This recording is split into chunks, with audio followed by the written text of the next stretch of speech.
Kalau presiden dan wakil presiden itu dikuasai oleh satu suku, Mbok Menteri itu distribusi merata seluruh suku. Kalau dilihat presiden dan wakil presiden satu suku, mayoritas menteri satu suku. Anda gak pernah mewakili sukacita warga Papua ketika ada pembangunan yang dikerjakan oleh pemerintah di sana. Upaya membangun infrastruktur tanah Papua di era pemerintahan Presiden Joko Widodo mulai menampakkan hasil. Bangunan fisik, perlintasan daerah yang tergambar dari jalur Trans Papua merupakan beberapa contoh yang terlihat kasat mata. Sekarang presiden satu daerah, satu pulau, wakil presiden satu pulau. Terus sekarang yang berasal dari luar pulau itu apa? Babu gitu. Sampai kapan mau jadi babu?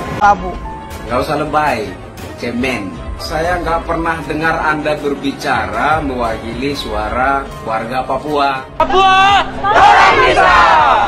Papua, orang bisa! Menurut Natalius Pigai, lewat cuitannya di Twitter, Jumat 1 Oktober 2021, orang Jawa Tengah seperti Jokowi dan Ganjar tak layak dipercaya. Jangan percaya orang Jawa Tengah, Jokowi dan Ganjar, cuit Natalius Pigai. Natalius Pigai, kalau kau nggak senang sama pemerintahan Jokowi, silakan kau keluar dari negara ini. Kau bukan siapa-siapa di mataku, nggak ada prestasi kau di mataku. Apa prestasi kau?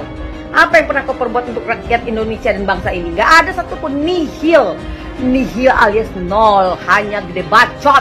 Menurut Pigai, lantaran ia menilai Jokowi dan Ganjar telah merampok kekayaan Papua dan membunuh rakyat bumi cendrawasih tersebut.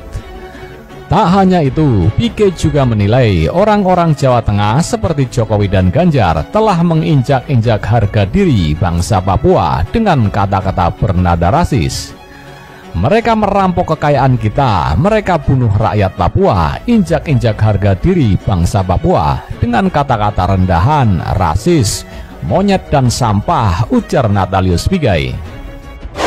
Orang-orang yang tidak mendapatkan tempat, tidak kebagian kue di dalam pemerintahannya Jokowi sekarang, itu pada masing-masing ngumpul untuk melakukan atau memanfaatkan bara itu.